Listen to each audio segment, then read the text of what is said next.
ಮಾಸ್ಟ್ರೇ ರೇ ಪೋಸ್ಟ್ ಮಾಸ್ಟ್ರೇ ಇದೀರೇನ್ರಿ ಮನೆಯಲ್ಲಿ? ಇವ್ರದೊಂದು ಗೋಳು. ರಾತ್ರಿ 1 ಗಂಟೆ ಆದ್ರೂ ಯಾವ್ದಾದ್ರು ಒಂದು ಬಾರ್ನಲ್ಲಿ ಕೂತಿರ್ತಾರೆ. ರಾತ್ರಿ ನಿದ್ದೆ ಮಾಡೋಂಗಿಲ್ಲ, ಬೆಳಗ್ಗೆ ಬೇಗ ಹೇಳೋ ಹಾಗಿಲ್ಲ ರೀ ಮಾಸ್ಟ್ರೇ. ಯಾವನ್ಲಿ ಅವನು?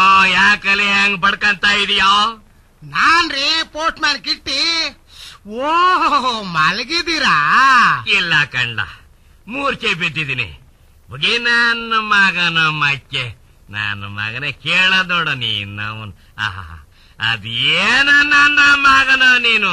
ಅದ್ಯಾವ ನಕ್ಷತ್ರದಲ್ಲಿ ಹುಟ್ಟಿದೀಯ ನನ್ನ ಮಗನೇ ನೀನು? ಊಟ ಮಾಡೋವಾಗ ಬತ್ತೀಯ, ತಟ್ಟೆ ಮುಂದೆ ಊಟ ಮಾಡ್ತಾ ಇರೋದನ್ನ ಕಣ್ಣಿಂದ ನೋಡ್ತೀಯ. ಊಟ ಮಾಡ್ತಾ ಇದ್ದೀರಾ ಅಂತ ಕೇಳ್ತೀಯ. ಸಿನಿಮಾಗ್ ಹೋದಾಗ ಇಂಟರ್ವಲ್ ನಲ್ಲಿ ಸಿಗ್ತೀಯ, ಪಿಕ್ಚರಿಗೆ ಬಂದಿದ್ರಾ ಅಂತ ಕೇಳ್ತೀಯ. ದಿನವೆಲ್ಲ ದುಡಿದು ಸುಸ್ತಾಗಿ ಒಂದಷ್ಟು ಏನಾರ ಬಾಯಿಗೆ ಸುರ್ಕಳನ ಗಂಟ್ಲ ಆರ್ಲಿ ಅಂತ ಬಾರ್ನಲ್ಲಿ ಕುಂತಿದ್ರೆ ಅಲ್ಲಿ ಬತ್ತೀಯ. ಏನಿಲ್ಲಿ ಕುಡಿಯಕ್ ಬಂದ್ರ ಶಿವ ಅಂತೀಯ. ನೀನ್ ಕನ್ಲೇ ಕುಡಿಯಕ್ ಹೋಗದೆ ಬಾರ್ನಾಗೆ ನೀನ್ ಅವನ್ ಟೇಬಲ್ ವರ್ಷಕ್ ಹೋಯ್ತೀನಿ ಅಲ್ಲ ನಾನು. ಮೊನ್ನೆ ಪಾಪ ಆ ಪಕ್ಕದ ಬೀದಿ ತಾತಪ್ಪನ ಎಣನ ಹೊತ್ಕೊಂಡು ಹೋಯ್ತಾ ಇದ್ರೆ ಬೆಂಕಿ ಮಡಕೆ ಹಿಡ್ಕೊಂಡು ಹೋಗ್ತೀರ ಅವನ ಮಗನ್ನ. ನಿನ್ನ ಅಕ್ಕನ್ ನಿಲ್ಸಿ ಕೇಳ್ತೀಯ, ಏನ್ ನಿಮ್ಮಪ್ಪ ಸತ್ತೋದ್ರ ಶಿವ, ಮಸಾಣಕ್ ತಗೊಂಡು ಹೋಯ್ತಾ ಇದ್ದೀರಾ ಅಂತ. ಬೇವಾರ್ಸಿ ನನ್ನ ಮಗನೇ, ಸತ್ಯಣ್ಣನ ಮಸಾಣಕ್ ತಗೊಂಡೋಯ್ದೆ, ಇನ್ನೇನು ಮಂತ್ರಿ ಮಂಡಲ ಕ್ಯಾಬಿನೆಟ್ ಮೀಟಿಂಗ್ ತಗೊಂಡೋಯ್ತಾರೆ ಅಲ್ಲ. ಏನೋ ಬಾಯಿ ತಪ್ಪು ಅನ್ನಪ್ಪ, ಅದರಿಂದ ಏನಾಗೋಯ್ತೀಗ? ಏನಾಯ್ತು ನನ್ನ ಮಗನೇ? ನಿನ್ನ ಬಾಯಿ ತಪ್ಪು ನನಗೆ ಬಿತ್ತು ನೇಟು ಅಲ್ಲ ಕಣಲೆ. ನನ್ನ ಹೆಂಡತಿ ಜೊತೆ ಮೊನ್ನೆ ನಾನು ಅಪರೂಪಕ್ಕೆ ವಾಕಿಂಗ್ ಹೊಂಟಿದ್ರೆ ಬೆಕ್ಕ ಅಡ್ಡ ಬಂದಂಗ ಅಡ್ಡು ಬಂದು ಹಂಗೇನ್ಲ ಕೇಳೋದು? ಅಯ್ಯೋ, ನಾನೇನಂದೆ ಶಿವ? ಏನು ಇವತ್ತು ಅಪರೂಪಕ್ಕೆ ನಿಮ್ ಹೆಂಡ್ರ ಜೊತೆಗೆ ಹೊಂಟಿದಿರಲ್ಲ ಅಂದೆ. ಅದೇ ಅದೇ ಅದೇ ನೀನು ಮಾಡಿದ ಮಿಸ್ಟೇಕು ನನ್ನ ಮಗನೇ. ನೀನ್ ಅವನರೇ, ನನ್ನ ಹೆಂಡ್ತಿನ ಬಿಟ್ಟು ಬೇರೆ ಯಾವಳ ಜೊತೆ ಓಡಾಡಿದ್ದನ ಯಾವತ್ತು ಎಲ್ ಕಂಡಿದ್ದಿಲ್ಲ ನೀನು. ನೀನ್ ಅಕ್ಕಲೇ, ನೀನೇನೋ ಅಂದುಬಿಟ್ಟು ಹೋಗಿಬಿಟ್ಟೆ. ಅವಳ ಆ ಕ್ಷಣದಲ್ಲೇ ರಿವರ್ಸ್ ಗೇರ್ ಹಾಕಿ ಮನೆಗ್ ಬಂದ್ಬಿಟ್ಲಲ್ಲೋ. ಮನೆಗ್ ಹೋಗಿ ಯಾಕಿನ್ನ ಅಂತ ಕೇಳಿದ್ರೆ ಮಾತಾಡೋಕ್ಕೂ ಅವಕಾಶ ಕೊಡದೆ ಮೆಟ್ಟರಿ ಹಂಗೆ ಪಟ ಪಟ ಅಂತ ಹೊಡೆದ್ಬಿಟ್ಲಲ್ಲೋ. ಹೌದ್ರಾ? ಯಾಕ್ರ? ನನ್ನ ಮಗನೇ, ಏನು ನಿನ್ನ ಭಾಷೆಲೇ ನಿನ್ನ ಭಾಷೆ. ಯಾಕ್ರ ಅಂತೆ? ನಿನ್ನಂತ ಬಕ್ರ ನನ್ನ ಮಕ್ಳು ಇರಾಗಂಟ ನಮ್ಮಂತವ್ರು ಸುಖವಾಗಿರ್ತೀವಿ ನೋಡು. ನೀನ್ ಹೇಳಿದ್ದನ್ನ ಅವಳು ಮಿಸ್ಟೇಕ್ ಮಾಡ್ಕೊಂಡು, ಏನ್ರಿ ನಿಮ್ಮ ಶಿಷ್ಯ ನಿಮ್ ಹೆಂಡತಿ ಜೊತೆ ಹೊರಟ್ರ ಅಂತ ಕೇಳ್ತಾನೆ. ಹಾಗಾದ್ರೆ ನೀವು ದಿನ ಯಾರ್ಯಾರ ಜೊತೆ ಸುತ್ತಾಡ್ತಿರ್ತೀರಾ ಅಂತ ರಂಪ ತೆಗೆದು ನನ್ನ ಆಚೆಗೆ ದಬ್ಬಿ ಬಾಗ್ಲ ಹಾಕೊಂಡ್ಬಿಟ್ಲು. ನನ್ನ ಮಗನೇ, ನಿನ್ನ ಆ ಒಂದು ಮಾತಿಂದ ರಾತ್ರಿ ಎಲ್ಲ ನಾನು ಚಳಿನಲ್ಲಿ ಗಡಗಡ ಅಂತ ನಡ್ಗಂಗ್ ಮಾಡ್ಬಿಟ್ಟಲ್ಲೋ. ಹೊಟ್ಟೆ ಊಟ ಇಲ್ಲ, ಮೈಗೆ ಸುಖ ಇಲ್ಲ. ಹೋಗ್ಲಿ ಬುಡಿ ಅತ್ತಾಗೆ, ಇನ್ನು ಮುಂದೆ ನಿಮ್ಮ ಹತ್ರ ಮಾತಾಡ್ಬೇಕಾದ್ರೆ ಹುಷಾರಾಗೆ ಮಾತಾಡ್ತೀನಿ. ಹೌದು, ಇದ್ಯಾಕೆ ಹಿಂಗೆ ಬಕ್ಕ ಬರ್ಲು ಮಲ್ಗಿಂತೀರಾ ನೀವು?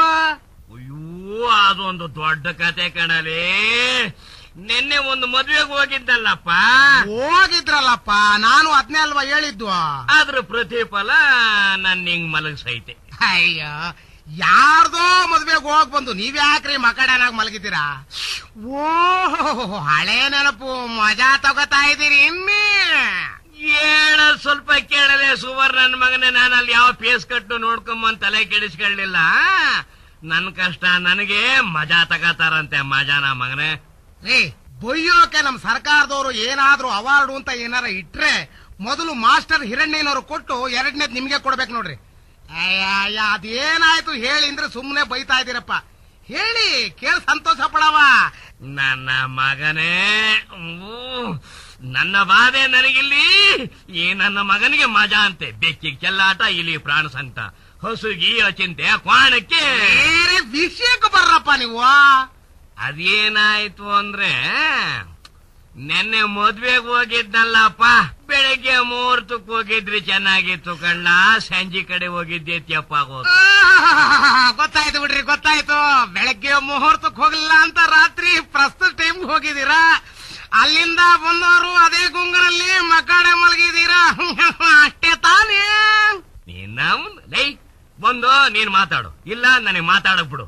ಸುಮ್ನೆ ಬೆಂಗಳೂರು ಚಿಕ್ಕಪೇಟೆಯಲ್ಲಿ ಆಟೋರಿಗೆ ಸಣ್ಣಗ್ದಂಗೆ ಮಧ್ಯ ನುಗ್ಗಕ್ ಬರ್ಬೇಡ. ಸರಿ ಹೇಳ್ರಪ್ಪ. ಬೆಳಗ್ಗೆ ಮುಹೂರ್ತಕ್ಕೆ ಹೋದ್ರೆ ರಜಾ ಹಾಕ್ಬೇಕಾಯ್ತದಲ್ಲ ಅಂತ ಹೊಟ್ಟೆ ಊರಿಗೆ ರಾತ್ರಿ ರಿಸೆಪ್ಷನ್ಗೆ ಕೆಲಸ ಮುಗಿಸ್ಕೊಂಡು ಹೊಂಟೆ. ಹೊಟ್ಟೆಲಿ ಲೈಟ್ ಆಗಿ ಕೋಲಾಟ ಶುರುವಾಯ್ತು. ಸರಿ, ಹೊಟ್ಟೆ ಹಸೀತಾ ಇದೆಯಲ್ಲ ಅಂತ ಏನಾರ ಒಂದಿಷ್ಟು ತುಂಬ್ಕೊಳವ ಅಂತ ಕಾಮತ್ ಹೋಟ್ಲು ಒಳಗಡೆ ಹೋದ್ನಪ್ಪ. ಏನಿದೆ ಸ್ವಾಮಿ ಅಂದೆ. ಸ್ಪೆಷಲ್ ಸಮೋಸ ಇದೆ ತಗಳೆ ಬೋಸ್ ಅಂದಾಗೈತೆ ಅಂದ. ತರಿಸ್ಕೊಂಡು ತಿಂದೆ ಕಣ್ಣ. ಅವನವನ ಹೊಟ್ಟೆಯಲ್ಲಿ ಸಮೋಸ ಬಿದ್ದ ಮೇಲೆ ಕೋಲಾಟ ನಿಂತೋಗ್ಬಿಟ್ಟು ದೊಂಬ್ರಾಟ ಶುರುವಾಗಿಬಿಡ್ತು. ಅದಕ್ಕೆ ನಾನ್ 1000 ಸಲ ಹೇಳಿವ್ನಿ ನಿಮಗೆ, ಆ ಹೋಟ್ಲಿಗೆ ಹೋಗಬೇಡ್ರಿ ಅಂತ. ಅವ್ರು ಬೋರ್ಡೆ ಬರ್ಸಾಕವ್ರಲ್ರಿ. ಏನಂತ? ಖಾ ಮತ್ ಅಂತ. ಅಂದ್ರೆ ಖಾ ಅಂದ್ರೆ ತಿನ್ನ, ಮತ್ ಬೇಡಿ ತಿನ್ನಬೇಡಿ ಅಂತ. ಸರಿಯಾಗಿ ಹಾಕವ್ರೆ ಕಣ್ಣ. ಆದ್ರೂ ನುಗ್ತಾವ್ರಲ್ಲೋ. ಅದಿರ್ಲಿ, ಅವನೇನು ಬೋರ್ಡ್ನಾಗೆ ಇದರ ಖಾಮತ್ ಅಂತ ಹಾಕೊಂಡಿದ್ದಾನೆಲ್ಲ. ಸರಿ, ಅದು ತಿನ್ನದೇ ತಡ 1 ನಿಮಿಷ ಅಲ್ಲೇ ಕುಂತ್ಕೊಳಕ್ಕಾಗ್ಲಿಲ್ಲ ಕಣ್ಣ. ನೆಟ್ಟಿಗೆ ಸುಲಭ ಶೌಚಾಲಯಕ್ಕೆ ಹೋದೆ. ಸ್ವಲ್ಪ ಕೆಳವಟ್ಟೆ ಬಾಧೆ ಕಡಿಮೆ ಆಯ್ತು. ಮದ್ವೆ ಮನೆಗೆ ಎಂಟ್ರಿ ಕೊಟ್ಟೆ. ಅದೇನು ಮರ್ವಾದೆ ಕೊಟ್ರು ಅಂತೀಯ ಅಲ್ಲಿ ನನಗೆ. ನಾನ್ ಒಳಕ್ ಹೋಗಿದ್ದೆ ತಡ, ಅಲ್ಲಿದ್ದರ್ಲ ಸೀದಾ ಎದ್ದು ಇನ್ನೊಂದ್ ಜಾಗಕ್ಕೆ ಹೋಗ್ಬಿಟ್ರಪ್ಪ. ಆಮೇಲೆ ಅಲ್ಲಿಂದ ಹೆಣ್ಣು ಗಂಡೆಂತವ ಹೋದೆ. ಅವ್ರು ಎದ್ದು ನಿಂತ್ಕೊಂಡು ನಮಸ್ಕಾರ ಮಾಡಿದವರು ಆಪೋಸಿಟ್ ಪಾರ್ಟಿ ಇರ್ತಾರ, ಮಕ ಆ ಕಡೆ ತಿರುಗಿಸ್ಕೊಂಡು ಈ ಕಡೆ ತಿರುಗದೇ ಇಲ್ಲ ಅಂತ ಪರ್ಮನೆಂಟ್ ಆ ಕಡೆ ತಿರುಗಿಕೊಂಡ್ಬಿಟ್ಟಿದ್ದು. ಪ್ರೀತಿಯಿಂದ ತಗೊಂಬಂದ ಪ್ರೆಸೆಂಟೇಶನ್ ಕೊಡೋಣ ಅಂತ ಕೈ ಮುಂದೆ ಚಾಚುತ್ತೀನಿ. ಈ ಪುಷ್ಪಕ ವಿಮಾನ ಸಿನಿಮಾದಲ್ಲಿ ಮಂದಿ ಪ್ರಾಯ್ ಫೋರ್ಸ್ ಕೊಟ್ಬಿಟ್ಟು ಪ್ರೆಸೆಂಟೇಶನ್ನೇ ತಗೊಳ್ಳಿಲ್ಲ. ಸಿಟ್ಟತ್ತಿ ಅವರು ತಗೊಂಡ್ರೆಷ್ಟು ಬಿಟ್ರೆಷ್ಟು ಅಂತ ಆ ಬಾಕ್ಸ್ ನ ಅಲ್ಲೇ ಬಿಸಾಕಿ, ಹೆಂಗು ಊಟ ಮಾಡಕ್ಕಂತೂ ಆಗಲ್ಲ, ಬಾಡಿ ಕಂಡೀಷನ್ ಬ್ಯಾಡ್ ಕಂಡೀಷನ್ ಆಗೈತೆ ಅಂತ ಡಿಸೈಡ್ ಮಾಡಿ ಅಡ್ಗೆ ಮನೆ ಹಿಂದ್ಗಡೆ ಅಲ್ಲಿಗೆ ಹೊಂಟೆ. ಅವನವನು ನನ್ನ ದುರಾದೃಷ್ಟಕ್ಕೆ ಆವಾಗಲೇ ಕರೆಂಟ್ ಆಫ್ ಆಗಿಬಿಡೋದ. ಶಿವ ಅವಸರ ಎಲ್ಲಿ ಏನಾಯ್ತಾಯ್ತೆ ಅಂತ ಗೊತ್ತಾಗ್ತಾ ಇಲ್ಲ. ಅಲ್ಲಿಗೆ ಹೋದ್ಮೇಲೆ ಅಲ್ಲೇ ನೀರ್ ಇರ್ತದೋ ಇಲ್ವೋ ಅಂತ ತಲೆ ಒಳಗೆ ಡೌಟ್ ಬಂದ್ಬಿಡ್ತು. ಆ ಕಡೆ ಈ ಕಡೆ ನೋಡ್ದೆ, ಒಂದ್ ಕೆಟ್ಲಿ ಕೈ ಸಿಕ್ತು. ಆ ಕೆಟ್ಲು ತಗೊಂಡ ಅಲ್ಲೇ ಅಡ್ಗೆ ಮನೆಯಲ್ಲಿದ್ದ ಕೊಳಗದಲ್ಲಿ ಅದ್ರ ತುಂಬಾ ನೀರ್ ತುಂಬಿಸ್ಕೊಂಡೆ. ನೀರು ಬೆಚ್ಚಗೈತೆ, ಪರವಾಗಿಲ್ಲ, ಸುಖವಾಗೆಲ್ಲ ಮುಗಿಸ್ಕೊಂಡ್ ಬರ್ಬೋದು ಅಂತ ಹೊಂಟೆ. ನಿಜವಾಗೂ ನೀವೇ ಅದೃಷ್ಟವಂತರು ಬಿಡ್ರಿ. ಮದುವೆ ಮನೇಲಿ ಅದಕ್ಕೂ ಬಿಸಿನೀರೇ ಸಿಕ್ಕಿದೆ ನೋಡ್ರಿ. ಮತ್ತೆ ನಿಮ್ಗ ನನ್ನ ಮಗನೇ, ನನ್ನ ಅದೃಷ್ಟದ ಕತೆ ಮುಂದಕ್ಕೆ ಕೇಳಲೇ. ಅಯ್ಯೋ, ಬಿಸಿನೀರು ಅಂತ ಖುಷಿಯಾಗಿದ್ದಲ್ಲೋ, ಅದು ಬಿಸಿನೀರಲ್ಲ ಕಣ್ಣ. ಅಯ್ಯೋ, ಅವನ ಅಕ್ಕನ್ ಸುಡ ತಿಳಿ ಸಾರು ಕಣ್ಣ. ಅದು ಶಿವ ಶಿವ ಶಿವ ಬ್ರೇಕ್ ಡ್ಯಾನ್ಸ್ ಶುರುವಾಗಿಬಿಡ್ತು ಕಣ್ಣ ನನಗೆ. ಶಬಾಷ್, ಎಷ್ಟು ಜನಕ್ಕೈತ್ರಿ ಇಂಥ ಪುಣ್ಯ. ನೀರಿಗೆ ಗತಿ ಇಲ್ದಿರೋ ಈ ಕಾಲದಲ್ಲಿ ಸಾರ್ನಲ್ಲಿ ಆ ಕೆಲಸ ಮುಗಿಸ್ಕೊಂಡಿದ್ದೀರಾ ಅಂದ್ಮೇಲೆ ಪ್ರಪಂಚದಲ್ಲಿ ನಿಮ್ಮಂತವ್ರು ಹುಟ್ಲಿಲ್ಲ ಬಿಡ್ರಿ. ನೀವೇನ್ ಹಿಂಗೆ ಮಾತಾಡ್ತಾ ಇರ್ತೀರೋ ಇಲ್ಲ ಆಫೀಸ್ ಕಡೆ ಏನಾರ ಬತ್ತಿರೋ? ಕಿಟ್ಟಿ ಲೇ ಕಿಟ್ಟಿ, ಭಟ್ಟಿ ಸಾರಾಯ್ ನನ್ನ ಮಗನೇಲೇ. ಈ ನನ್ನ ಮಗ ಏನ್ ಅನ್ಕೊಂಡಿದ್ದಾನೆ ತನ್ನನ್ನ? ಏನ್ ಪೋಸ್ಟ್ ಮಾಸ್ಟರ್ ಅನ್ಕೊಂಡಿದಾನೋ ಇಲ್ಲ ಪೋಸ್ಟ್ ಮಾಸ್ಟರ್ ಜನರಲ್ ಅಂತ ಅನ್ಕೊಂಡಿದಾನೋ? ಏನ್ರಿ ಅದು? ಎಲ್ಲೋ ನನ್ನ ಮಗನೇ 10 ಗಂಟೆ ಆಯ್ತು ಅಟೆಂಡೆನ್ಸ್ ಕ್ಲೋಸ್ ಮಾಡೋಣ ಅಂದ್ರೆ ಆ ಸನ್ಲೈಟು, ಲೈಫ್ ಬಾಯು, ಆ ಸ್ಕೈ ಲ್ಯಾಂಪು ಪತ್ತೇನೆ ಇಲ್ವಲ್ಲೋ ಇನ್ನು. ಅದ್ಯಾರ್ರಿ ಅದು? ಸನ್ಲೈಟು, ಲೈಫ್ ಬಾಯಿ, ಸ್ಕೈ ಲ್ಯಾಂಪು? ನಿಮ್ ಒಗಟು ಒಂದು ಅರ್ಥನೇ ಆಗ್ತಿಲ್ಲ ರೀ. ವಿವರವಾಗಿ ಹೇಳ್ರಿ ಅಪ್ಪ.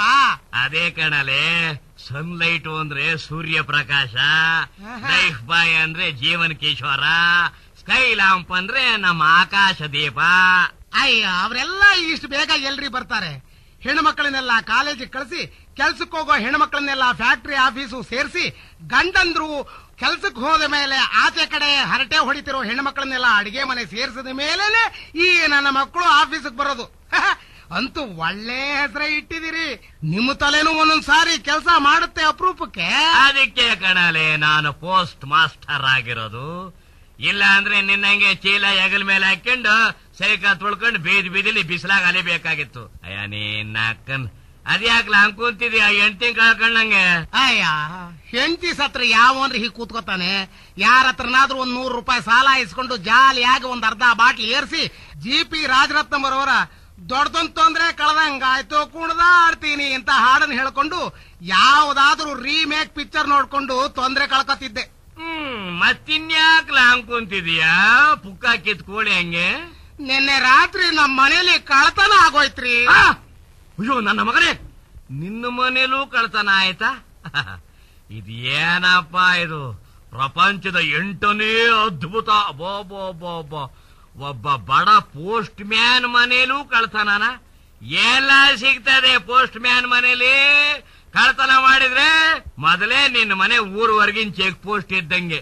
ಒಂದು ಬುಡ್ಡಿ ದೀಪ, ಒಂದಿಷ್ಟು ಕಾಗದ, ಒಂದು ಕಿತ್ತೋದ ಬ್ಯಾಗು. ಕಳ್ಳತನದ ಕಸುಬದಲ್ಲೂ ಅಡ್ಡ ಕಸುಬಿ ನನ್ನ ಮಕ್ಕಳು ಹುಟ್ಟುಬಿಟ್ಟವ್ರಲ್ಲಪ್ಪ. ಮಂತ್ರಿ ಮಂಡಲದಲ್ಲಿ ಅಡ್ಡ ಕಸುಬಿಗಳು ಸೇರ್ಕೊಂಡಂಗೆ. ನಿನ್ನ ಮನೇಲಿ ಏನಾಯ್ತಾ ಬಾಚ್ಗಳಕ್ಕೆ? ಏನಾಯ್ತ ಅಂತ ಬಂದ್ರ ನನ್ನ ಮಕ್ಕಳು? ಏನ್ರಿ ಹಂಗ್ ಕಂಡಮ್ ಮಾಡ್ತಾ ಇದೀರಾ? ನಮ್ ಮನೇಲಿ ಒಂದ್ ಸೈಕಲ್ ಇರ್ಲಿಲ್ವೇ? ಜೊತೆಗೆ ನನ್ನ ಮದ್ವೆ ಸೂಟ್ ಇರ್ಲಿಲ್ವೇನ್ರಿ? ಅಯ್ಯೋ ನನ್ನ ಮಗನೇ, ಅವೆರಡು ನಿನ್ ಸ್ವಂತ ಆಸ್ತಿ ಅಂತ ತಿಳ್ಕೊಂಡ್ಯಾ? ಎರಡು ನಮ್ ಡಿಪಾರ್ಟ್ಮೆಂಟ್ ಇಂದ ಅಲ್ವಲ್ಲ?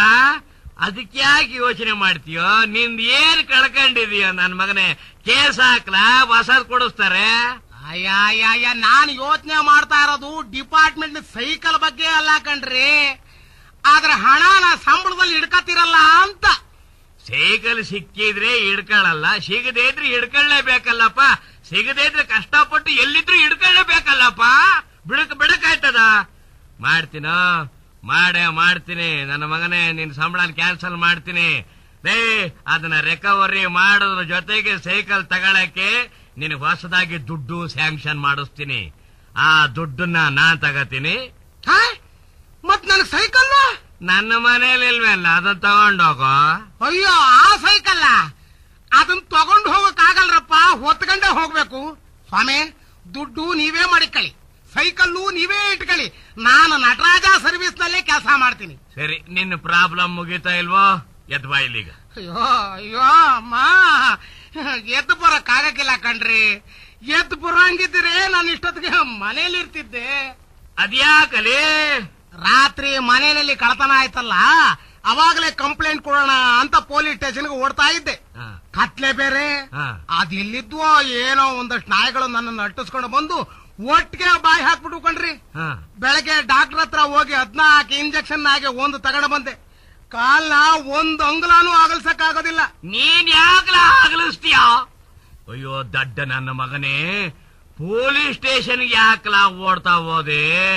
ಹಂಗೆ ನಿಧಾನ ಊರ್ ಬಾಗ್ಲ ಹತ್ರ ಹೋಗಿದ್ರೆ ಕಳ್ಳನ್ ಜೊತೆಗೆ ಮಾಲು ಸಿಕ್ಕಿ ಅರ್ಧ ದಿನ ಆಗೋಯ್ತಿತ್ತಲ್ಲೋ. ಏನ್ ತಲೆ ರೀ ನಿಮ್ದು? ಅಲ್ಲ ರೀ, ಕಳ್ತನ ಮಾಡಿದವನು ನಿಧಾನವಾಗಿ ನಡ್ಕೊಂಡು ಹೋಗ್ತಾ ಇರ್ತಾನ? ನಿನ್ನ ಸೈಕಲ್ ಕಳ್ತನ ಮಾಡಿದ ಮೇಲೆ ನನ್ನ ಮಗ ನಡ್ಕೊಂಡು ಹೋಗದೆ ನೀನ್ ಏರೋಪ್ಲೇನ್ ಅಲ್ಲಿ ಹೋಯ್ತಾನೆಲ್ಲ. ನೀನ್ ಅವನ್ ಅದನ್ನ ತುಳ್ಕೊಂಡು ರಾಕೆಟ್ ಹೋದಂಗ್ ಹೋಗಕ್ ಆಗ್ತದೆಲ್ಲ? ಮೊದಲೇ ಟ್ಯೂಬು, ಚೈನು, ಲೈಟು, ಬ್ರೇಕು ಇಲ್ದಿರೋ ಕಾಂಟೆಸ್ ಆ ಸೈಕಲ್ಲು ನಿಂದು. ನನ್ನ ಮಗ ಏನಾರು ಸೀಟ್ ಇದೆಯಲ್ಲ ಅಂತ ಮಡಗಿದ್ರೆ ತನ್ನ ದೇಹನ ಅದ್ರ ಮೇಲೆ ಶಿವ ಅಂತ ಕೆಳಗಿಂದ ಒಂದ್ ಗೂಟ ಆಟ್ಕಾಯಿಸ್ಕಂತದೆ. ಇನ್ನು ಕಾಲ ಮಿಂಚಿಲ್ಲ, ಈಗಲೂ ನಿನ್ಗೆ ಟೈಮ್ ಐತೆ. ಟ್ರೈ ಮಾಡಿದ್ರೆ ಖಂಡಿತ ಸಿಗ್ತಾನೆ. ಹೋಗಲಿ. ಸುಮ್ಗಿರಿ ನೀವು, ಅದೆಷ್ಟು ಅಂತ ಆಡ್ಕೋತೀರಾ? ನಿಮ್ ಮಾತು ಕೇಳ್ಕೊಂಡು ನಾನು ಊರ್ ಬಾಗ್ಲ ಹತ್ರ ಬೇರೆ ಹೋಗ್ತೀನಿ. ಇಲ್ಲ ಅಂದ್ರೆ ಹಿಂಗ್ ಮಾಡು. ಹೆಂಗ ಮಾಡು ಅಂತೀರಿ? 2 ಗಂಟೆ ನಿನಗೆ ಪರ್ಮಿಷನ್ ಕೊಡ್ತೀನಿ. ಮನೆಗೆ ಹೋಗಿಬಿಡು, ನಿನ್ನ ಸೈಕಲ್ ಅಲ್ಲೇ ಇರ್ತದೆ. ಹೌದಾ? ಕಣಲೆ. ಆ ಸೈಕಲ್ ಕಳ್ತನ ಮಾಡಿ ತಪ್ಪಿಗೆ ನನ್ನ ಮಗ ಅದನ್ನ ತುಳ್ಕೊಂಡು ಹೋಗ್ಲಾರ್ದೆ ತಂದು ನಿನ್ ಮನೆಯಲ್ಲಿ ನಿಲ್ಲಿಸಿ ತಪ್ಪು ಕಾಣಿಕೆ ಅಂತ ಒಂದು 50 ರೂಪಾಯಿನ ಅರಿಶಿನ ಬಟ್ಟೆಯಲ್ಲಿ ಕಟ್ಟಿ ಸೈಕಲ್ ಶೀಟಿನ ಮೇಲೆ ಇಟ್ಟಿರ್ತಾನೆ. ಅದಕ್ಕೆ ಒಂದ್ ಸಾರಿ ಮನೆಗೆ ಹೋಗಿ ನೋಡ್ಲಾ, ನನ್ನ ಬಾಯಿ ಮಾತು ಸುಳ್ಳಾಗಕ್ಕಿಲ್ಲ, ಎಂತೆಂತದ ಸುಳ್ಳಾಗಿಲ್ಲ. ಹಳೆ ಡಬ್ಬದಂತ ಸೈಕಲ್ ಸುದ್ದಿ ಸುಳ್ಳಾಯ್ತದೆಲ್ಲ. ಹೋಗಿ ನೋಡ್ಲಾ. ಹಂಗೇನಾದ್ರೂ ಪುಣಾತ್ಮ ಸೈಕಲ್ಲು ಕಾಣಿಕೆಯನ್ನ ಇಟ್ಟಿದ್ರೆ ಅವನಿಗೆ ಒಂದು ಜೈಕಾರಣ ಮನೆ ಮುಂದೆ ಹಾಕಿಬಿಟ್ಟು ಯಾವ್ದಾದ್ರೂ ಒಂದು ಬಾರಿಗೆ ಸಾಯಂಕಾಲ ನುಗ್ಗಿ ಬಿಡೋಣ. ಅಯ್ಯಯ್ಯಯ್ಯ, ನಿಮ್ ಕಾಲಿಗೆ ಬೀಳ್ತೀನಿ, ದಯವಿಟ್ಟು ನನ್ನ ತಲೆ ತಿನ್ಬೇಡ್ರಪ್ಪ. ಇನ್ನು ಮುಂದೆ ಹಿಂಗಾಗದೆ ಇರಾಕೆ ಏನಾದ್ರೂ ಪರಿಹಾರ ಇದ್ರಿ ಹೇಳ್ರಿ. ಅಂದ್ರೆ ಪರಿಹಾರ ಖಂಡಿತ ಹೇಳ್ತೀನಿ. ನಾನಿರೋದೇ ಅದಕ್ಕಲ್ವೇನಲ್ಲಿ. ಹೌದು, ನೀನ್ ಯಾವ ತುಪ್ಪ ತಿನ್ನೋದು? ನಮ್ಮ ಮಾವನ ಮನೆಯಿಂದ ಇತ್ತೀಚೆಗೆ ಅಪ್ಪಟ ಹಸುವಿನ ತುಪ್ಪನೇ ತರಿಸ್ತೀನಿ, ಅದನ್ನೇ ನಾ ತಿನ್ನೋದು. ಅಲ್ರಿ, ಈಗಾಗಿರೋ ಕಳತನಕ್ಕೂ ನಾನ್ ನಾಯಿ ಹತ್ರ ಕಚ್ಚಿಸ್ಕೊಂಡಿರೋದಕ್ಕೂ ನಾನ್ ತುಪ್ಪ ತಿನ್ನೋದಕ್ಕೂ ಏನ್ರಿ ಸಂಬಂಧ? ಒಂದಕ್ಕೊಂದಕ್ಕೆ ಲಿಂಕ್ ಇಲ್ದೆ ಶಂಕ ಓದೋನೆ ಅಲ್ಲ ಕಣ್ಣ ನಾನು. ಸಂಬಂಧ ಇಲ್ದೆ ನಾನು ಯಾವತ್ತು ಏನು ಮಾತಾಡಕ್ಕೆ ಹೋಗಲ್ಲ, ಆಧಾರ ಇಟ್ಕೊಂಡೇ ಮಾತಾಡೋದು. ನಾನ್ ಏನೇ ಮಾತಾಡ್ಲಿ ಅದರಲ್ಲಿ ದೂರದೃಷ್ಟಿ, ಪೂರ್ವಾಪರ ಯೋಚನೆ, ಅದಕ್ಕೆ ಬೇಕಾದಂತ ಸಾಕ್ಷಿ ಅಷ್ಟನ್ನು ಇಟ್ಕೊಂಡೇ ಮಾತಾಡೋದು ಕಣೋ ನನ್ನ ಮಗನೇ. ಅದಕ್ಕೆ ಕಣಲೆ ಬೇರೆ ಊರಿನ ಪೋಸ್ಟ್ ಆಫೀಸ್ಗೂ ನನ್ನ ಪೋಸ್ಟ್ ಆಫೀಸ್ಗೂ ಡಿಫರೆನ್ಸು. ನೋಡಪ್ಪ, ಪಕ್ಕದೂರಿನ ಪೋಸ್ಟ್ ಆಫೀಸಲ್ಲಿ 2 ಕಾರ್ಡ್ ಖರ್ಚಾಯ್ತದೆಲ್ಲ. ನೋಡ್ಲಾ, ನನ್ ಮೇಲೆ ಅಭಿಮಾನ ಇಟ್ಟು ಜನಗಳು ನನ್ನ ಮಾತು ಕೇಳ್ಕೊಂಡು ಹೋಗಕ್ಕೆ ಕಾರ್ಡ್ ತಗೊಳಕ್ಕೆ ಅಂತ ಪಕ್ಕದ ಊರಿಂದ ಇಲ್ಲಿ ಬರ್ತಾರೆ ಕಣ್ಣ. ಪಕ್ಕದೂರ್ ಪೋಸ್ಟ್ ಮಾಸ್ಟರ್ ಮಗಳೇ ನಂತವ ಇಂಡಿಯನ್ ಲೆಟರ್ ತಗೊಂಡು ಹೋಯ್ತಾಳೆ ಕಣ್ಣ. ಅವ್ರ ಅಪ್ಪನ ಹತ್ರ ತಗೊಳಕಿಲ್ಲ, ಯಾಕೆಂದ್ರೆ ಅವ್ರ ಅಪ್ಪನಿಗೆ ಮಾತಾಡಕ್ಕೆ ಬರಕ್ಕಿಲ್ಲ. ಅವನ ಅಕ್ಕ ಅವನೊಬ್ಬ ನಮ್ ಡಿಪಾರ್ಟ್ಮೆಂಟ್ ಅಲ್ಲಿ ಇದ್ದಾನೆ. ಇಷ್ಟೇ ಅಲ್ಲ ಕಣ್ಣ, ಪೋಸ್ಟ್ ಮಾಸ್ಟರ್ ಹೆಡ್ತಿ ಮಗನಿಗೆ ಪಾರಿನಿ ಟೆಲಿಗ್ರಾಮ್ ಕೊಡಕ್ಕೆ ನನ್ ಪೋಸ್ಟ್ ಆಫೀಸ್ಗೆ ಬಂದಿದ್ಲು. ಹಂಗ ಹೇಳ್ರಿ. ಏನ್ರಮ್ಮ ನಿಮ್ಮಲ್ಲಿ ಇಲ್ವಾ? ಎಲ್ಲ ಇದೆ, ಯಾಕೋ ಅವ್ರ ಹತ್ರ ಮಾತಾಡಕ್ಕೆ ಇಷ್ಟ ಇಲ್ಲ. ಏನೋ ನಿಮ್ದು 2 ಮಾತು ಕೇಳ್ಕೊಂಡು ಹೋಗೋಣ ಅಂತ ಬಂದೆ. ಹೆಂಗೈತೆ ನೋಡ್ಲಾ ಕಲೆಕ್ಷನ್. ನನ್ನಿಂದಲೇ ಕಣ್ಣ ನಮ್ ಡಿಪಾರ್ಟ್ಮೆಂಟ್ ನಡೀತಾ ಇರೋದು. ನೋಡು ನನ್ನ ಮಗನೇ, ನೀನು ಹಸಿನ್ ತುಪ್ಪ ತಿಂದಿದ್ರಿಂದೇ ಕಂಡ್ಲ ಇಷ್ಟೆಲ್ಲ ಆಗಿರೋದು. ನೀನು ಡಾಲ್ಡಾ ತುಪ್ಪ ತಿಂದಿದ್ರಿ ಇಷ್ಟೆಲ್ಲ ಆಗ್ತಾನೇ ಇರ್ಲಿಲ್ಲ. ಹೌದಾ? ಅದ್ ಹೆಂಗ? ನೀನು ಇತ್ತೀಚೆಗೆ ಪೇಪರ್ ನೋಡಿರ್ಬೋದು. ವನಸ್ಪತಿ ತುಪ್ಪದಿಂದ ಮನುಷ್ಯನ ದೇಹದಲ್ಲಿ ಕೊಲೆಸ್ಟ್ರಾಲ್ ಅಂಶ ಜಾಸ್ತಿಯಾಗಿ ಕೆಮ್ಮು ಬರುತ್ತೆ, ಕಣ್ಣು ಮಂಜಾಗುತ್ತೆ, BP ಜಾಸ್ತಿ ಆಗುತ್ತೆ ಅಂತ. ಅಯ್ಯೋ ನನ್ನ ಕರ್ಮವೇ, ಕಳತನಕ್ಕೂ ಕಾಯಿಲೆ ಬರೋದಕ್ಕೂ ಏನ್ರೀ ಸಂಬಂಧ? ನೋಡಲೇ, ಕೆಮ್ಮು ಬಂದ್ರೆ ಇಡೀ ರಾತ್ರಿ ನಿದ್ದೆ ಬರೋದಿಲ್ಲ ಅಲ್ವೇನಪ್ಪ? ಹೌದು. ನೀನ್ ಎಚ್ಚರವಾಗಿದ್ರೆ ಅದ್ಯಾವ ನನ್ನ ಮಗ ಕಳ್ತನ ಮಾಡಕ್ ಬರ್ತಾನಪ್ಪ. 2ನೇದು, ಕಣ್ಣು ಮಂಜಾದ್ರೆ ದಾರಿ ಸರಿಯಾಗಿ ಕಾಣೋದಿಲ್ಲ. ಆಗೇನ್ ಮಾಡ್ಬೇಕು? ಏನ್ ಮಾಡ್ತೀಯಾ? ಒಂದು ಕೋಲ್ ತಗೊಂಡು ದಾರಿನೆಲ್ಲ ಕುಟ್ಕೊಂಡು ಹೋಯ್ತೀನಿ. ಕೋಲು ಕೈನಲ್ಲಿದ್ದ ಮೇಲೆ ಯಾವ ನಾಯಿ ಹತ್ರ ಬರ್ತದೆ ಹೇಳಪ್ಪ? ಇನ್ನು BP ಹಾಳು ಮೂಳು ರೋಗ ಬಂದ್ರೆ ಗುಂಡಿಗೆ ಯಾವಾಗ ಏಕ್ದಮ್ ನಿಂತೋಯ್ತದೆ ಅಂತ ಹೇಳಕ್ ಬರಂಗಿಲ್ಲ. ಆಗ ರಿಟೈರ್ ಆಗಕ್ ಮುಂಚೆನೆ ಸಾಯ್ಬೋಯ್ದ. ಒಂದು ಮುದುಕನಾಗಿ ನರಳಾಡಿ ಸಾಯೋದು ತಪ್ತದೆ. ಇಲಾಖೆಯಿಂದ ಬರಬೇಕಾದ ಡೆತ್ ರಿಲೀಫ್ ಫಂಡು, LIC ದುಡ್ಡು ಪೂರ್ತ ನಿನ್ನ ಹೆಂಡತಿ ಕೈಗೆ ಸೇರುತ್ತೆ. ಜೊತೆಗೆ ನಾನು ಸ್ವಲ್ಪ ದೊಡ್ಡ ಮನಸ್ಸು ಮಾಡಿದ್ರೆ ನಿನ್ನ ಹೆಂಡತಿಗೂ ಕೆಲಸ ಕೊಡಿಸ್ಬೋದು. ಆಗ ನಾನು ಸ್ವಾಮಿ ಪೂರ್ತಿ ನಾನು ಹೇಳ ಮಾತು ಕೇಳ ನಿಮ್ಮ ಡಾಲ್ಡಾ ಡಬ್ಬಿ ನನ್ ಮಗನೇ. ಆಗ ನಾನು ಎಲ್ಲಾ ಕೆಲಸ ಕಾರ್ಯನು ಆಕೆಗೆ ಹೇಳ್ಬಿಟ್ಟು ನೀನಿಲ್ಲದೆ ಇರೋ ಕೊರತೆನ ಆಕೆಗೆ ಬರ್ದಂಗೆ ನಾನ್ ನೋಡ್ಕತೀನಿ ಕಂಡ. ನಿನ್ನೆಂಡ್ರು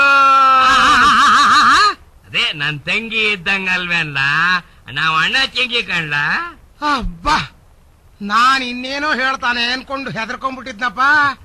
ಶಿವ ಪರವಾಗಿಲ್ಲ, ಈ ನನ್ನ ಮಗನ ಬಾಯಿ ಹೊರಟಾದ್ರೂ ಮನಸ್ಸು ಬಹಳ ಒಳ್ಳೇದು. ಅಲ್ಲ ಕಣ್ಣ ನನ್ನ ಮಗನೇ, ನೀನ್ ಯಾವಾಗ್ರಿಂದ ಪ್ಯೂರ್ ತುಪ್ಪ ತಿನ್ನಕ್ ಶುರು ಮಾಡಿದ್ಯೋ? ಅದೇ ರೀ, ಆ ಸೂರಜ್ ಕುಂಡಿಗೆ. ಸೂರಜ್ ಕುಂಡು ಅದಕ್ಕೆ ನಮ್ಮಿಬ್ಬರನ್ನ ಕರ್ಸ್ಕೊಂಡಿದ್ರಲ್ಲ. ಹೋಗಿದ್ವಲ್ಲಪ್ಪ, ಒಂದೊಂದು ಪೋಸ್ಟ್ ಆಫೀಸ್ ಇಂದ ಇಬ್ಬಿಬ್ರಂತೆ ಡಿಪಾರ್ಟ್ಮೆಂಟ್ ಪರವಾಗಿ ಕಸ ಹೊಡೆಯಕ್ಕೆ, ಎಲೆ ಎತ್ತಕ್ಕೆ. ಜೈಲ್ಗೆ ಹೋಗಿ ಬಂದ್ ನನ್ನ ಮಕ್ಳು ಎಲೆನೆಲ್ಲ ಎತ್ತಿ ಬಂದ್ವಲ್ಲಪ್ಪ. ನಾವು ಕೊಲೆ ಮಾಡಿ ನನ್ನ ಮಕ್ಳು ಎಲೆನೆಲ್ಲ ಎತ್ತಿದ್ವಲ್ಲಪ್ಪ. ಅವ್ರು ತಿಂದ ತಟ್ಟೆ ಎಲ್ಲ ತೊಳೆದ್ವಲ್ಲಪ್ಪ. ಪುಣಾತ್ಮರು ಸ್ವಾತಂತ್ರ್ಯ ಹೋರಾಟಗಾರರು ಹುಡುಕ್ಯಾಡ್ರೆ 8 ಜನ ಸಿಕ್ಕಿದ್ರಪ್ಪ. ಉಳ್ದೋರು ಬಹುಮಂದಿ ಸೆಂಟ್ರಲ್ ಜೈಲ್ನಾಗೆ ನೋಡಿದ್ದೆ ಕಳ್ಳ ಅವ್ರನ್ನ. ಅಲ್ಲಿ ಹೋದ್ಮೇಲೆ ಅಲ್ಲಿ ಕೇಸರಿ ಬಾತು ಪೂರಿ ಎಲ್ಲ ಪ್ಯೂರ್ ತುಪ್ಪದಲ್ಲೇ ಮಾಡಿದ್ರಲ್ಲ, ಅದನ್ನೆಲ್ಲ ತಿಂದ ಮೇಲೆ ಡಾಲ್ಡಾ ತಿನ್ನಕ ಮನಸ್ಸು ಹೇಗ್ರಿ ಬರುತ್ತೆ? ಅವತ್ತು ಬಿಟ್ಟಿ ಸಿಕ್ತು ಅಂತ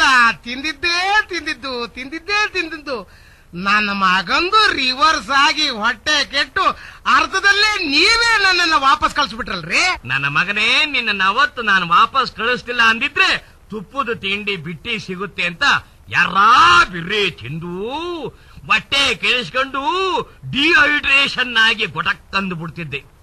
ಆಮೇಲೆ ನಾನು ನಿನ್ ಹೆಣನ ವಾರಣಾಸಿಲಿ ಸುಟ್ಟು ಗಂಗೆನಲ್ಲಿ ಬೂದಿ ಬಿಟ್ಟು ಗಯಾದಲ್ಲಿ ಪಿಂಡ ಬಿಡಬೇಕಾಗ್ತಿತ್ತು.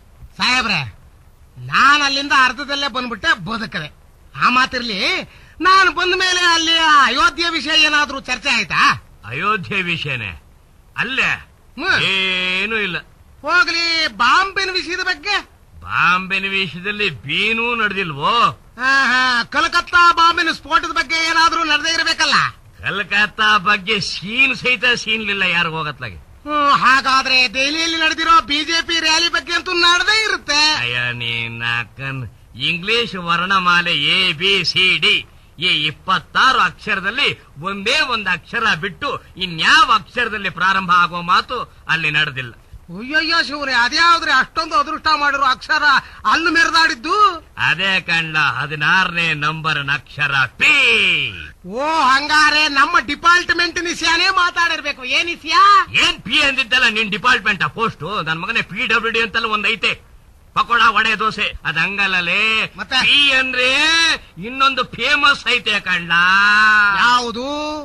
ನಿಮ್ಮ ಬೇವರ್ಸಿ ಅಲ್ಲಿ ನಡೆದಿದ್ದು P for PVN, P for party president, P for party post. ಅಯ್ಯ, ಅದೇನಾರ ಆಳ್ ಬಿದ್ದೋಗ್ಲಿ, ನಮ್ಮನ್ನೆಲ್ಲ ಅಲ್ಲಿಗೆ ಯಾಕೆ ಕರ್ಸ್ಕೊಂಡು ಇದ್ರು ಅಂತ ಅರ್ಥನೇ ಆಗ್ಲಿಲ್ಲ ನೋಡ್ರಿ ನಂಗೆ. ಆಗ್ಲೇ ಹೇಳಿಲ್ವೇನ, ವರ್ಷಕ್ಕೆ ತೆಗಿಯಕ್ಕೆ ಕಿತಾಕಕ್ಕೆ ಬೊಂಬುಗಳ ಉಳಕ್ಕೆ ಅಂತ. ನನ್ನ ಮಗನೇ, ನಮ್ಮ ವೃತ್ತಿ ಏನಪ್ಪ? ಪೋಸ್ಟ್ ಹಂಚೋದು. ಏಯ್, ಆ ಮೀಟಿಂಗ್ ಆಗಿದ್ದು ಅದಕ್ಕೆ ಯಾರ್ಯಾರಿಗೆ ಯಾವ್ಯಾವ ಪೋಸ್ಟ್ ಕೊಡಬೇಕು ಅಂತ. ಈ ಪೋಸ್ಟ್ ಹಂಚುವ ಕೆಲಸದಲ್ಲಿ ನಮಗಿಂತಲೂ ಹೆಚ್ಚಿನ ಎಕ್ಸ್ಪೀರಿಯನ್ಸ್ ಯಾರಿಗಿರ್ತದೋ?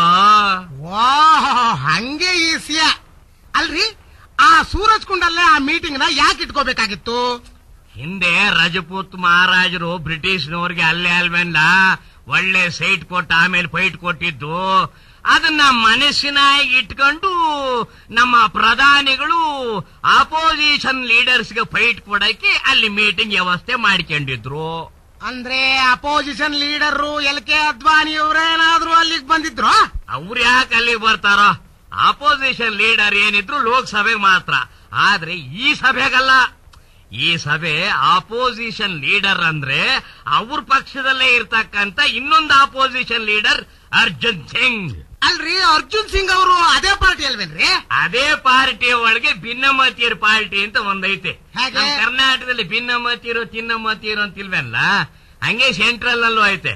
ಈಗ ನೋಡಪ್ಪ, ಒಂದು ಮನೆ ಒಳಗೆ ಅಣ್ಣ ತಮ್ಮದಿರ್ಗೆ ಒಬ್ಬನ್ ಕಂಡ್ರು ಒಬ್ಬನಿಗೆ ಆಗಕ್ಕಿಲ್ಲ ಅಂದಾಗ ಇನ್ನು ಯಾವ್ಯಾವ ಊರಿಂದ ಹೋಗಲ್ಲಿ ಸೇರ್ಕೊಂಡಿರ್ತಾರು, ಎಂತೆಂತವ್ರು ಸೇರ್ಕೊಂಡಿರ್ತಾರೋ, ಹೆಂಗ್ಲ ಬಂದಾಗಕ್ ಸಾಧ್ಯ? ಒಂದಾದ್ರೆ ನಮ್ಮನ್ ಬಗ್ಸಕ್ ಆಗತ್ತೆ ಅಲ್ಲ. ಯಾವ ದೇಶದರ ಯುದ್ಧ ಮಾಡಕ್ ಆಯ್ತದಲ್ಲ ನಮ್ಮ ಮೇಲೆ. ನಮ್ಮಲ್ಲಿ ಹಿಂಗೆ ಭಿನ್ನಾಭಿಪ್ರಾಯ ಇರ್ಬೇಕು ಅನ್ನೋದಕ್ಕೆ ವಿದೇಶಿ ಕೈವಾಡ ಐತೆ ಕಳ್ಳ ಇದ್ರಾಗೆ. ಇಷ್ಟೇ ಅಲ್ಲ ಕಳ್ಳ, ಇವ್ರ ಮನೇಲಿ ಇವ್ರ ಹೆಂಡತಿಗೆ ಜ್ವರ ಬಂದ್ರು ಸಹಿತ ವಿದೇಶಿ ಕೈವಾಡ ಅಂತ ಹೇಳ್ಬಿಡ್ತಾರೆ ಮುಂದೆ. ಈಗ ನೋಡಪ್ಪ, ಅರ್ಜುನ್ ಸಿಂಗ್ ರವರು ಕಾಂಗ್ರೆಸ್ನವ್ರೆ ಅಲ್ವೇನಪ್ಪ? ಹೌದು. ಅವ್ರು ಇವತ್ ಪೇಪರ್ನಾಗ ಏನ್ ಹೇಳವ್ರೆ? ಬಾಬ್ರಿ ಮಸೀದಿ ಕೆಡವಿದ್ರ ಬಗ್ಗೆ ಕಾಂಗ್ರೆಸ್ನವರು ಪಶ್ಚಾತ್ತಾಪ ಪಡಬೇಕು ಅಂತ ಹೇಳಿದ್ದಾರೆ. ಅಲ್ರಿ, ಅವರು ಕಾಂಗ್ರೆಸ್ನವರೇ ಅಲ್ವೇನ್ರಿ? ಅವರು ಕಾಂಗ್ರೆಸ್ನವರಾಗಿದ್ರ ಹಂಗೆ ಹೇಳ್ತಿದ್ರಲ್ಲ. ಕಾಂಗ್ರೆಸ್ನೊಳಗೆ 2 ಐತೆ ಕಂಡ, ಅದು ಇಲ್ಲಿವರೆಗೂ ಜನಕ್ಕೆ ಗೊತ್ತಾಗಿಲ್ಲ. ಮುಂದಿನ ಸಾರಿ ಲೋಕಸಭೆ ಎಲೆಕ್ಷನ್ಗೆ ಯಾರ್ ಕಾಂಗ್ರೆಸ್, ಯಾರ್ ಪಕ್ಕಾ ಕಾಂಗ್ರೆಸ್, ಯಾರ್ ಎದುರು ಪಾರ್ಟಿ ಅಂತ ಗೊತ್ತಾಯ್ತದೆ. ಅಲ್ಲಿವರೆಗೂ ಇದು ಬೂದಿ ಮುಚ್ಚಿದ ಕೆಂಡ, ಮುಚ್ಕೊಂಡು ಸುಮ್ಕಿರು. ಸಾರ್, ಈ ಕವರ್ಗೆ ಹಾಕಿರೋ ಸ್ಟಾಂಪ್ ಸಾಕಂತ ನೋಡಿ ಸರ್. ಏನಾರ ಒಂದಿಷ್ಟು ದೇಶದ ಬಗ್ಗೆ ಮಾತಾಡಕ್ ಬಿಡೋದಿಲ್ವಲ್ಲಪ್ಪ ಈ ಜನ. ಬರೀ ಊಟ ಮಾಡೋ ಮಲ್ಗೋನು ಜನ ಕಟ್ಕೊಂಡು ಸಾಯ್ತಾ ಇದೀವಲ್ಲಪ್ಪ ನಾವು. ಇವ್ನು ಯಾವನ ಬಂದ ನೋಡ ₹2 ಸ್ಟಾಂಪಿನ ನನ್ ಮಗ ಅವನು. ಯಾವಲ್ಲ ಅವನು? ಏನ ನಿಂದದ? ಓ, ಏನಿದು ಕವರ್ ಇಷ್ಟು ಭಾರವಾಗಿದೆ? ಅಯ್ಯಪ್ಪ, ಬಾಂಬ್ ಗಿಂಬ್ ಬಿಟ್ಟಿದೆಯೇನೋ? ಏನಿಟ್ಟಿದ್ಯಾ ಇದ್ರೊಳಗೆ? ಇವಾಗ ಯಾರನ್ನೂ ನಂಬಕ್ ಆಗ್ತಾ ಇಲ್ಲ. ಡಮಾರ ಅನ್ನಿಸ್ಬಿಡ್ತಾರಪ್ಪ. ಬಗ್ಗಿದ್ರು ಕಷ್ಟ, ಎದ್ರು ಕಷ್ಟ, ಮಲಗಿದ್ರು ಕಷ್ಟ, ಕುಂತ್ರು ಕಷ್ಟ. ಶಿವ ತಗ, ₹1 4 ಸ್ಟಾಂಪ್ ಹಾಕಿಬಿಡು ಸಾಕು. ಅಂಟಿಸ್ಬಿಟ್ಟು ಅದನ್ನ ಡಬ್ಬಕ್ಕೆ ಹಾಕ್ಬೇಡ, ನಾನು ಒಳಕ್ಕೂ ತಗೊಳಲ್ಲ. ಆ ಜಗಲಿ ಕಟ್ಟೆ ಮೇಲೆ 3 ದಿನ ಇಟ್ಟಿರು, ನೀನ್ ಅದನ್ನ ಕಾಯ್ತಾ ಇರು. ಅದೇನಾರು ಹಾರಿತು ಅದು ಬಾಂಬು ಅಂತ ತಿಳ್ಕೊಂಡ್ಬಿಟ್ಟು ಸುಮ್ಮನೆ ಬಿಡೋಣ. ಹಾರ್ಲಿಲ್ಲ ಅದನ್ನ ನೀನ್ ಹೇಳಿದ ಜಾಗಕ್ಕೆ ರವಾನೆ ಮಾಡಿಸ್ತೀನಿ. ನಾನಂತೂ ಒಳಗೆ ತಗೊಳ್ಳಲ್ಲಪ್ಪ ಅದನ್ನ. ಅಲ್ಲ ಸಾರ್, ₹1 4 ಸ್ಟಾಂಪ್ ಅಂಟಿಸಿದ್ರೆ ಮೊದಲೇ ಭಾರ ಇದೆ, ಇನ್ನೂ ಭಾರ ಆಗೋಲ್ಲ ಸಾರ್. ನೋಡ್ಲಾಕಿಟ್ಟಿ, ಇವನು ಒಂದು ದೊಡ್ಡ ಕತೆ. ಇವನು ಎಣ ಹೊತ್ಕೊಂಡು ಹೋಯ್ತಾ ಇರ್ತಾರಲ್ಲ, ಅದ್ರಲ್ಲಿ ಒಬ್ಬ ಅನ್ನಂತೆ ಮುಂದ್ಗಡೆ ಇದ್ದವನು, ಆ ಎಣ್ಣದ ಮೇಲೆ ಜುಬ್ಬ ತೆಗೆದು ಬಿಡ್ರಪ್ಪ ಭಾರ ಜಾಸ್ತಿ ಆಯ್ತದೆ ಅಂತ ಹೇಳಂದಂತೆ. ಹಂಗಾಯ್ತು ಇವನ್ ಕತೆ. ಲೇ ಪೆಟ್ಗೆನೆ ಒಂದ್ ಮಂಕ್ರಿ ಐತೆ ನನ್ ಮಗನೇ, ಇಷ್ಟ ಐತೆ ಸ್ಟಾಂಪು, ಅದು ಭಾರ ಆಯ್ತದೆ ಅಂತ ಕೇಳ್ತಿಯಲ್ಲೋ. ದೇಶಕ್ಕೆ ಭಾರ ನನ್ ಮಗನೇ ನೀನ್ ಹುಟ್ಟಿದ್ದು. ನೋಡ್ಲಾಕಿಟ್ಟಿ, ನಮ್ ಭಾರತ ದೇಶದಲ್ಲಿ ಬುದ್ಧಿವಂತರಿಲ್ಲ ಅಂತ ಬಾಯಿ ಬಡ್ಕಂತಾರೆ ಲೀಡರ್ಗಳು. ಇವನಂತ ಪ್ರಜ್ಞಾವಂತರಿರೋದು ಇನ್ನೂ ಯಾರ ಕಣ್ಗೂ ಬೀಳ್ಲಿಲ್ವಲ್ಲೋ. ಏ ಸುಮ್ನೆ ಹಾಕೋಗ ಸ್ಟಾಂಪ್ನ, ಎಲ್ಲ ಖಾಲಿ ಕೇಳ್ದೇನಿ ನಾವು. ನನ್ ಮಗನೇ ತಲೆ ಕೇಳ್ತಾ ಇದೆಯಲ್ಲೋ. ಸರ್, ಈ ಕವರ್ ಎಷ್ಟು ಸಾರಿ ಸೀಲ್ ಮಾಡಿದ್ರು ಸೀಲೇ ಆಗ್ತಿಲ್ಲ ಸರ್. ನಮ್ಮ ದೇಶದಲ್ಲಿ ಯಾವ್ದನ್ನಾದ್ರೂ ಸೀಲ್ ಮಾಡಬೈದು, ಎರಡನ್ ಸೀಲ್ ಮಾಡಕ್ಕೆ ಯಾವ ನನ್ನ ಮಗನ ಕೈಲೂ ಆಗಕ್ಕಿಲ್ಲ ಕಣ. ಒಂದು ಭಾರತ ಪಾಕಿಸ್ತಾನ ಬಾರ್ಡರ್ನ, ಇನ್ನೊಂದು ಈ ಪೋಸ್ಟ್ ಕವರ್ನ. ಡಬ್ಬಕ್ ಹಾಕು, ಏನ ನಿನ್ ಋಣ ಇದ್ರೆ ಅಡ್ರೆಸ್ ಸರಿಯಾಗಿ ತಲುಪುತ್ತೆ. ಅಲಯ, ಇಷ್ಟು ಉದ್ದ ಬೆಳೆದಿದೆಯಾ, ಇಷ್ಟು ವಯಸ್ಸಾಗಿದೆ, ನೀನ್ ಯಾಕಯ್ಯ ಇನ್ನೂ ಮದ್ವೆ ಆಗಿಲ್ಲ? ಎಂಗೇಜ್ಮೆಂಟ್ ಆಗಿದೆ ಸರ್, ಮದುವೆ ಆಗಕ್ಕೆ ಯಾಕೋ ನಾಚಿಕೆ. ನಾಚಿಕೆನಾ? ಮದ್ವೆ ಆಗಕ್ಕೆ ನಾಚಿಕೆನಾ? ಸರ್. ಅಪ್ಪ ಯಾಕೋ? ಈ ಮದುವೆ ಆದ್ಮೇಲೆ ಹೆಂಡತಿನ ಪಕ್ಕಕ್ಕೆ ಕರಿಬೇಕಾದ್ರೆ ಹೆಂಗ್ ಕರಿಬೇಕು ಅಂತಾನೆ ಗೊತ್ತಿಲ್ಲ ಸರ್, ಅದಕ್ಕೆ. ಅಯ್ಯೋ ದಡ್ಡ ನನ್ನ ಮಗನೇ. ಹೋಗ್ಲಿ, ನಾನು ನನ್ನ ಹೆಂಡತಿನ ಹೆಂಗ್ ಕರಿತೀನಿ ಅಂತ ಹೇಳ್ತೀನಿ, ಅದನ್ನ ನೀನು ಮದ್ವೆ ಮಾಡ್ಕೊಂಡ್ಮೇಲೆ ಫಾಲೋ ಮಾಡು. ದಯವಿಟ್ಟು ಅಷ್ಟ್ ಮಾಡಿ ಸರ್. ನೀವು ಆ ದಾರಿ ತೋರಿಸ್ಬಿಟ್ರೆ ನಾನು ಮದುವೆ ಆದ ಮೊದಲನೇ ದಿವಸನೇ ನಿಮ್ ಹತ್ರ ಕರ್ಕೊಂಬರ್ತೀನಿ ಸರ್. ಹೊಡಿತಲ್ಲಪ್ಪ ಲಕ್ಕು. ಅಣ್ಣ ಅವ್ರ ಹತ್ರ ಆಶೀರ್ವಾದ ತಗೊಳಕ್ಕೆ ಸರ್. ಸರಿ ಹೇಳ್ತೀನಿ ಕೇಳ್ಕ. ನೋಡಯ್ಯ, ಕೆಲವರು ಹೆಂಡತಿನ ಆ ಟೈಮ್ನಲ್ಲಿ ಕರಿಬೇಕು ಅಂದ್ರೆ ಊಟ ಬಡಿಸೋವಾಗ್ಲೇನೆ ಸುಮ್ನೆ ಅವಳ ಕಡೆ ಒಂದು ಲುಕ್ ಕೊಟ್ಟು, ಡಾರ್ಲಿಂಗ್ ಇವತ್ತು ನೀನು ಎಷ್ಟು ಚೆನ್ನಾಗಿರೋ ಸೀರೆ ಉಟ್ಟಿದ್ಯಾ, ಬಹಳ ಚೆನ್ನಾಗಿದೆ ಅಂತ ಒಂದ್ ಏಟ್ ಹಾಕಿರ್ತಾರೆ. ಅವಳಿಗೆ ಅದು ಅರ್ಥ ಆಗೋಗ್ಬಿಡ್ತದೆ. ನಾನೇನ್ ಮಾಡ್ತೀನಿ ಅಂದ್ರೆ ಅವ್ರಂಗೆಲ್ಲ ಮಾಡಕ್ಕಿಲ್ಲಪ್ಪ. ಈ ಆಫೀಸ್ನಾಗ ಇಟ್ಕೊಂಡಿರೋ ಹಂಗೆ ಬೆಡ್ರೂಮ್ ನಲ್ಲಿ ಒಂದು ಹಳೆ ಗಂಟೆ ಇಟ್ಕೊಂಡಿರ್ತೀನಿ. ಆ ಬೆಳ್ಳ ಡಣ್ ಅಂದಾಗ ನನ್ನೋಳ ಟಣ್ ಅಂತ ಹಾಜರಾಗಿಬಿಡ್ತಾಳೆ. ಒಳ್ಳೆ ಐಡಿಯಾ ಸರ್. ಕಿಟ್ಟಿ ಅವ್ರೆ, ನೀವೇನ್ ಮಾಡ್ತೀರಾ? ನಾನು ನನ್ನ ಹೆಂಡತಿ ಯಾವುದೇ ಹರ್ಕಲ್ ಸೀರೆ ಉಟ್ಕೊಂಡಿದ್ರು, ಏನೇ ಮೊದಲನೇ ರಾತ್ರಿ ಸೀರೆ ಉಟ್ಕೊಂಡಿದೀಯಾ ಅಂತೀನಿ. ಅದಕ್ಕೆ ಅವಳು ಅವತ್ತಿನ ಪಂಚೆನೇ ಉಟ್ಕೊಳ್ಳಿ ಪರವಾಗಿಲ್ಲ ಅಂತ ಎತ್ತು ಕೊಡ್ತಾಳೆ. ಏನ್ ಅದು ಎತ್ಕೊಡೋದು? ಅಯ್ಯೋ, ಟ್ರಂಕಿಂದ ಪಂಚೆನ ರೀ. ಮೊದಲು ಹಂಗೆ ಹೇಳಿ ಸಾಯಿ, ಡಬಲ್ ಮೀನಿಂಗ್ ನನ್ನ ಮಗನೇ. ನನ್ನ ಸಾಯಿಸ್ಬೇಡ ಮುಂಡೆ ಮಗನೇ. ಸರ್, ನನಗೊಂದು ಡೌಟ್ ಸರ್. ಸರ್, ನಿಮಗಿಷ್ಟ ಆದ್ರೆ ನಿಮ್ಮ ಆಕಿಗೆ ಬೆಲ್ ಒತ್ತು ಕರೀತೀರಾ, ಆದ್ರೆ ನಿಮ್ಮ ಆಕಿಗೆ ಮುಂಚೆ ಇಷ್ಟ ಆದ್ರೆ ಏನ್ ಮಾಡ್ತಾರೆ? ಅವಳು ನೆಟ್ಟಿ ರೂಮಿಗೆ ಬಂದು ಏನ್ರಿ ಬೆಲ್ ಮಾಡಿದ್ರ ಅಂತಾಳೆ, ಟೆಲಿಗ್ರಾಮ್ ತಲುಪುತ್ತೆ, ಮುಗೀತು ಅಷ್ಟೇ. ಸರ್, ನನಗೆ ಇನ್ನೊಂದು ಪ್ರಾಬ್ಲಮ್ ಇದೆ ಸರ್. ಏನು ಅದು ನಿನ್ನ ಪ್ರಾಬ್ಲಮ್ಮು? ನನಗ್ ಬರೋ ಸಂಬಳಕ್ಕೆ ಹೆಚ್ಚಿಗೆ ಮಕ್ಕಳಾದ್ರೆ ಸಾಕಾಗಲ್ಲ ಸರ್. ನಾನು ಮದುವೆ ಆಗೋ ಹುಡುಗಿ ಹೇಳ್ದೆ, ನೋಡೆ ನಮ್ಗ್ ಒಂದೇ ಮಗು ಸಾಕು, ಆಮೇಲೆ ನೀನ್ ಆಪರೇಷನ್ ಮಾಡಿಸ್ಕೊಂಡ್ಬಿಡು ಅಂದೆ. ಅದಕ್ಕೆ ಅವಳು, ಅದೆಲ್ಲ ಆಗೋದಿಲ್ರಿ, ನೀವು ಬೇಕಾದ್ರೆ ಒಂದು ಮಗು ಆದ್ಮೇಲೆ ಆಪರೇಷನ್ ಮಾಡಿಸ್ಕೊಳ್ಳಿ, ನಾನ್ ಮಾತ್ರ 3 ಮಕ್ಕಳ ಆದ್ಮೇಲೆ ಆಪರೇಷನ್ ಮಾಡಿಸ್ಕೊಳ್ಳೋದು ಅಂತಾಳೆ ಸರ್. ಅಯ್ಯಪ್ಪ, ಹಂಗೇಳ್ಬಿಟ್ಟ? ಹ್ಞೂ ಸರ್. ಅಪ್ಪ ಲೇ ಅಯ್ಯ, ನೀನ್ ಅಕ್ಕನ್ ಎಂತ ಪ್ರಾಬ್ಲಮ್ ಹೇಳಿ ನನ್ ತಲೆ ಕೆಡಿಸ್ಬಿಟ್ಟಲೆ. ಒಂದ್ ಕೆಲಸ ಮಾಡು. ಹೇಳಿ ಸರ್. ಫ್ರೀಯಾಗಿ ಒಂದು ಕಾರ್ಡ್ ಕೊಡ್ತೀನಿ. ಪ್ರಜಾಮತ ದಾಂಪತ್ಯ ಸಮಸ್ಯೆ ವಿಭಾಗಕ್ಕೆ ಒಂದು ಪತ್ರ ಬರೆದು ಉತ್ತರ ತರಿಸ್ಕೊಂಡ್ಬಿಡು ನನ್ನ ಮಗನೇ.